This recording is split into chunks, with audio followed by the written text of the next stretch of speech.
So hello everyone, this is me Kajal Chaudhary. स्वागत करती हूँ आप सभी का अपने इस यूट्यूब प्लेटफॉर्म पर। तो गाइज, हम डिस्कस कर रहे थे फंडामेंटल राइट्स। ठीक है, तो लास्ट जो हमारी वीडियो थी उसमें हमने आर्टिकल 15 और 16 को डिस्कस किया था। आज की वीडियो में हम डिस्कस करने वाले हैं बेसिकली आर्टिकल 17 और आर्टिकल 18। तो चलिए फिर हम बात करते हैं आर्टिकल 17 की।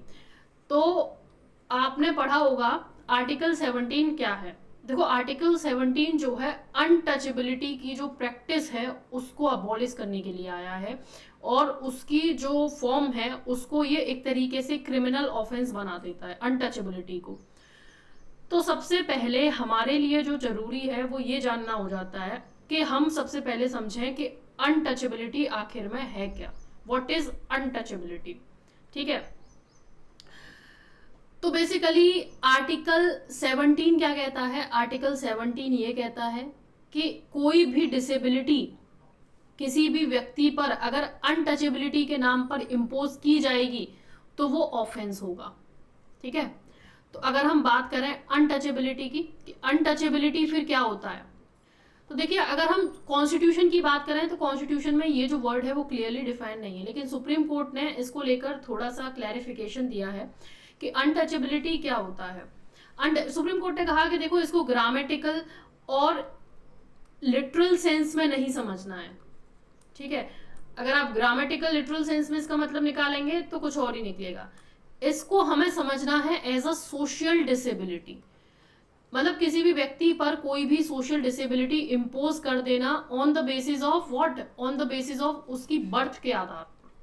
ठीक है, कि वो पर्टिकुलर किसी कम्युनिटी में पैदा हुआ है तो वो किसी भी चीजों को लेकर वो डिसेबल है, या फिर वो कुछ चीजें नहीं कर सकता है, या फिर सोसाइटी उस पर कुछ रेस्ट्रिक्शन लगा दे, ये होगा सोशल डिसेबिलिटी। तो सुप्रीम कोर्ट ने कहा कि अगर किसी भी व्यक्ति पर उसकी बर्थ के आधार पर कोई भी सोशल डिसेबिलिटी इम्पोज की जाती है उसी को हम अनटचेबिलिटी कहते हैं। ठीक है,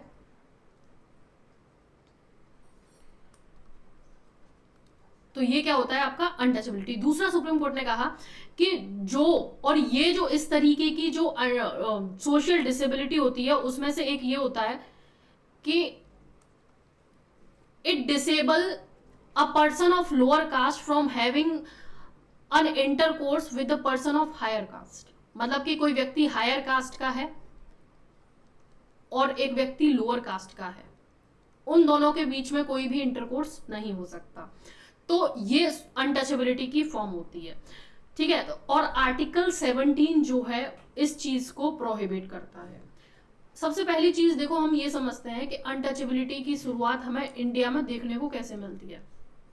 देखो, एंशियंट टाइम से जो कास्ट सिस्टम इंडिया में फॉलो हो रहा है, आप लोगों ने पढ़ा होगा 4 वर्ण है, ब्राह्मण, क्षत्रिय, वैश्य और शूद्र।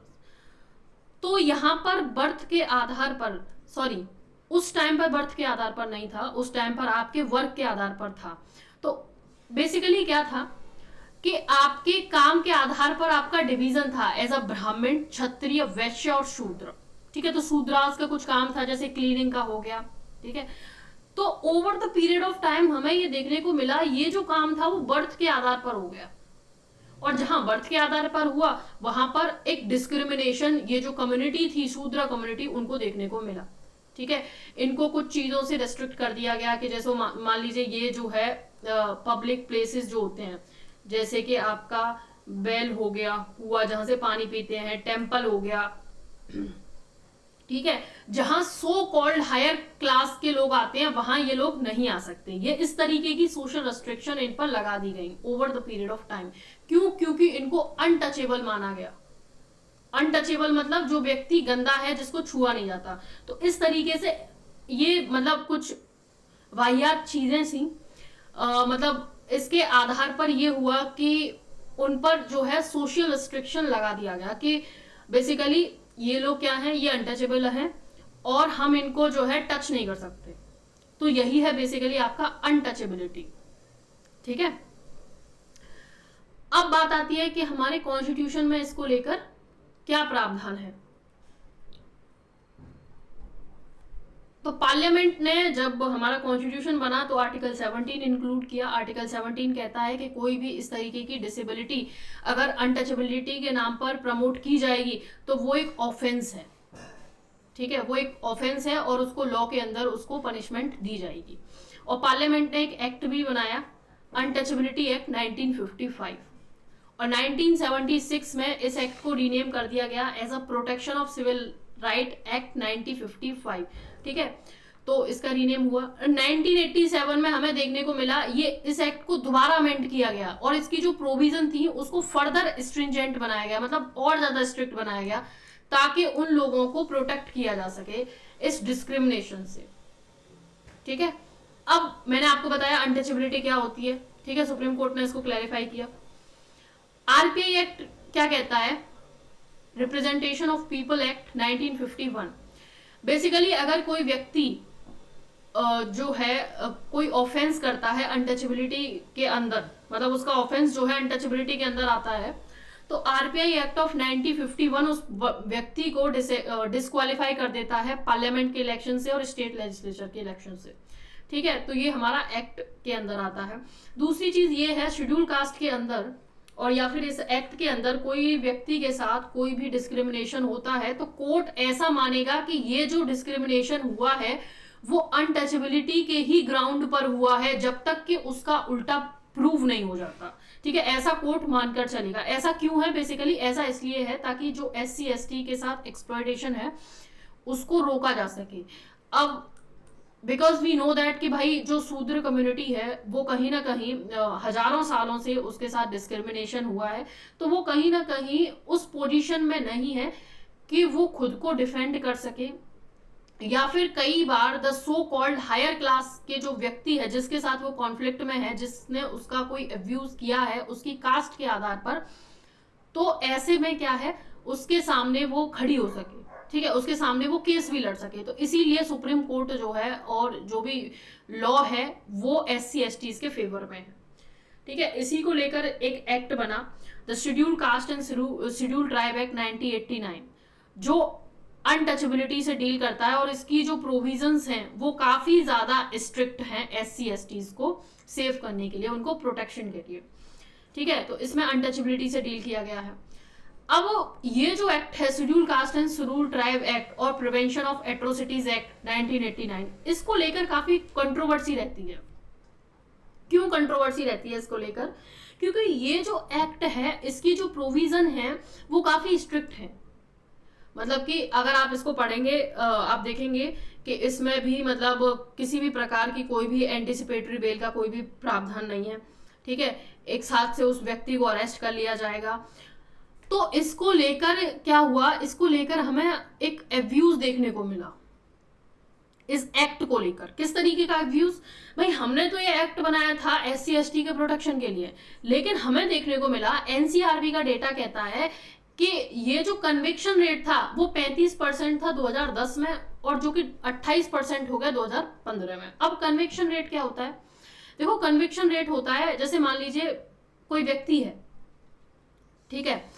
अब यहां पर क्या हुआ, 100 व्यक्ति को इस एक्ट के अंदर उन पर FIR फाइल हुई या फिर 100 व्यक्ति को इस एक्ट के अंदर जो था लाया गया, ठीक है। उन पर मतलब ये ऐसा था कि इन्होंने इस एक्ट के अंदर गुनाह किया, ठीक है, इन्होंने जो गुनाह किया है वो इस एक्ट के अंदर आएगा 1989 के अंदर। लेकिन जब प्रूव हुआ, जब गुनाह जो था उनका जो सिद्ध हुआ, तो ये पाया गया केवल 35 लोगों ने ही जो गुनाह किया था वो सही था, मतलब उन्होंने वाकई में इस एक्ट के अंदर गुनाह किया था, ठीक है। मतलब कि जो गुनाह था वो सिर्फ हम 35% लोगों का ही सिद्ध कर पाए, ये होता है कन्विक्शन रेट।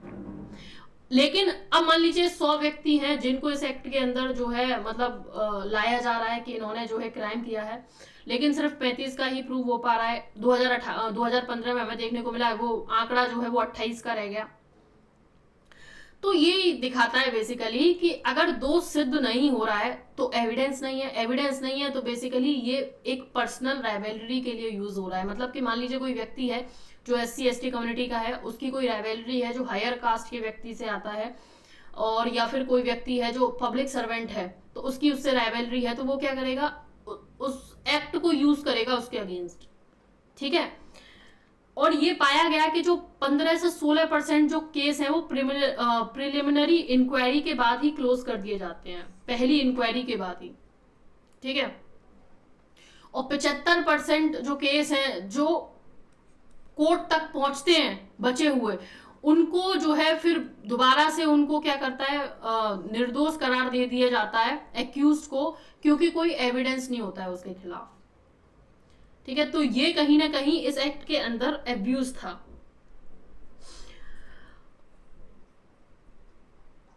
अब बात आती है कि सुप्रीम कोर्ट की फिर इसको लेकर गाइडलाइंस क्या आई, सुप्रीम कोर्ट ने इसको लेकर क्या कहा। देखो, सुप्रीम कोर्ट की इसकी गाइडलाइंस आई। सुप्रीम कोर्ट ने क्राइटेरिया ले डाउन किया एंटीसिपेटरी बेल का और प्रिलिमिनरी इंक्वायरी का। क्या किया इसमें, बेसिकली सुप्रीम कोर्ट के जो कुछ की ऑब्जर्वेशन थे वो क्या थे, वो थे कि देखो, जो इंक्वायरी होगी केस की सबसे पहले स्तर की, जब उस व्यक्ति को अरेस्ट किया जाएगा, जिसको हम कहते हैं प्रिलिमिनरी इंक्वायरी, वो 7 दिन के अंदर खत्म हो जानी चाहिए, ठीक है। और यहां पर प्रोविजन होगा एंटीसिपेटरी बेल का। अब देखो, एंटीसिपेटरी बेल क्या होता है। एंटीसिपेटरी बेल बेसिकली हम उसे कहते हैं जहां पर जो व्यक्ति है उसकी अरेस्ट से पहले ही उसको बेल दे दी जाए, उसको हम कहते हैं एंटीसिपेटरी बेल, ठीक है। और मान लीजिए कोई पब्लिक सर्वेंट है, ठीक है, उसके खिलाफ किसी ने ये आरोप लगाया है कि इस व्यक्ति ने जो है ऑफेंस किया है अनटचेबिलिटी का, तो उसको अगर अरेस्ट किया जाएगा तो उसकी अपॉइंटिंग अथॉरिटी के कंसेंट के बाद ही किया जाएगा, उसके अप्रूवल के बाद ही किया जाएगा। जैसे मान लो यूपीएससी सिविल सर्वेंट है तो यूपीएससी का जो अप्रूवल होगा वो रिक्वायर्ड होगा। ये सुप्रीम कोर्ट की गाइडलाइंस हैं। दूसरा, अगर कोई पब्लिक है, सामान्य व्यक्ति है, तो एसएसपी का रिक्वायर्ड होगा। हालांकि हमें ये देखने को मिला पार्लियामेंट ने 2018 में दोबारा से इस एक्ट के जो ओरिजिनल प्रोविजन थे शेड्यूल कास्ट और शेड्यूल ट्राइब एक्ट के, उसको दोबारा से रिस्टोर कर दिया, इसके ओरिजिनल प्रोविजन को। मतलब सुप्रीम कोर्ट ने जो गाइडलाइंस दी उसको पार्लियामेंट ने नहीं माना, और इसके साथ ही पार्लियामेंट ने स्पेशल कोर्ट्स को भी सेटअप किया। किसके लिए, इस एक्ट के लिए। इस एक्ट के अंदर जो विक्टिम्स हैं और इस एक्ट के अंदर जो ऑफेंसेस हुए, जो क्राइम हुए, उनका जल्दी से जल्दी ट्रायल पूरा हो सके। और दूसरी चीज, जो विक्टिम्स हैं उनको दोबारा से रिहेबिलिटेट किया जा सके, ठीक है। और इसने सुप्रीम कोर्ट के जजमेंट को ओवरटर्न कर दिया, जो 2018 में सुप्रीम कोर्ट ने जो गाइडलाइंस दी थी, ठीक है। तो ये था आपका आर्टिकल 17। आई होप आप लोगों को क्लियर हुआ होगा। आर्टिकल 17 ज्यादा टफ तो नहीं था इसमें कुछ भी। अब बात आती है आर्टिकल 18 की। आर्टिकल 18 जो है बहुत ही सिंपल सा आर्टिकल है। अबॉलिशन ऑफ टाइटल्स, मतलब कि यहाँ पर कोई भी स्टेट जो है किसी भी व्यक्ति को किसी भी प्रकार का कोई टाइटल नहीं दे सकती। जैसे पहले होता था ना, महाराजा टाइप और मतलब राय बहादुर और इस तरीके के जो टाइटल पहले ले लिए जाते थे इंसानों के द्वारा राजाओं के टाइम पर, अब वो टाइटल नहीं दिए जाएंगे, ठीक है। सुप्रीम कोर्ट ने इस चीज को, अब सुप्रीम कोर्ट नहीं, हमारे कॉन्स्टिट्यूशन ने इस चीज को अबॉलिश कर दिया। अब इसके अंदर कुछ प्रोविजन है आर्टिकल 18 के अंदर। कौन कौन से, जैसे हमारे पास है क्लॉज 1, क्लॉज 2, क्लॉज 3, क्लॉज 4। तो ये क्या कहता है, क्लॉज 1 कहता है कि स्टेट जो है वो किसी भी व्यक्ति को किसी भी प्रकार का कोई भी टाइटल नहीं दे सकता। कौन, स्टेट, ठीक है। चाहे वो सिटीजन हो या फिर वो व्यक्ति फॉरेनर हो, स्टेट किसी को किसी भी प्रकार का टाइटल नहीं दे सकता है।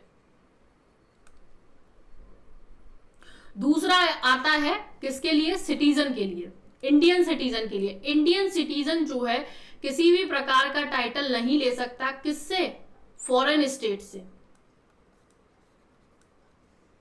ठीक है। तो दूसरा आपका है, पहला जो है वो स्टेट को प्रोहिबिट करता है कि वो किसी को भी टाइटल नहीं देगा, ना तो सिटीजन को ना फॉरेनर को। और दूसरा प्रोहिबिट करता है इंडियन सिटीजन को कि वो किसी से टाइटल एक्सेप्ट नहीं करेगा, किसी भी फॉरेन स्टेट से। और तीसरा है आपका, मान लीजिए कोई व्यक्ति है, कोई फॉरेनर है ना, और वो इंडिया के अंदर काम कर रहा है, किसी भी ऑफिस ऑफ प्रॉफिट को होल्ड कर रहा है इंडिया के अंदर, तो वो जो है किसी भी फॉरेन स्टेट से कोई भी किसी भी प्रकार का टाइटल नहीं ले सकता है without the president consent, president की बिना मर्जी के, चाहे कोई भी हो, इंडियन सिटीजन हो या फॉरेनर। तो थर्ड वाला है बेसिकली आपका फॉर द नॉन सिटीजन के लिए, जो सिटीजन नहीं है लेकिन इंडिया में ऑफिस को होल्ड कर रहा है, ठीक है।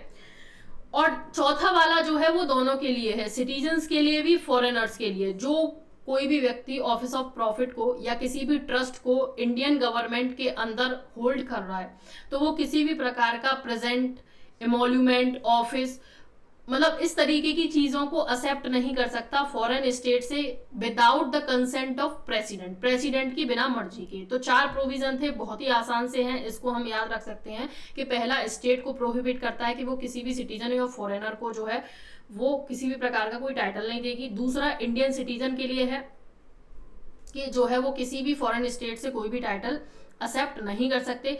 तीसरा, फॉरेनर के लिए है जो इंडिया के अंदर काम कर रहा है, under the office of profit को होल्ड कर रहा है, तो वो किसी भी फॉरेन स्टेट से without the consent of president कोई भी किसी भी प्रकार का टाइटल नहीं ले सकता है।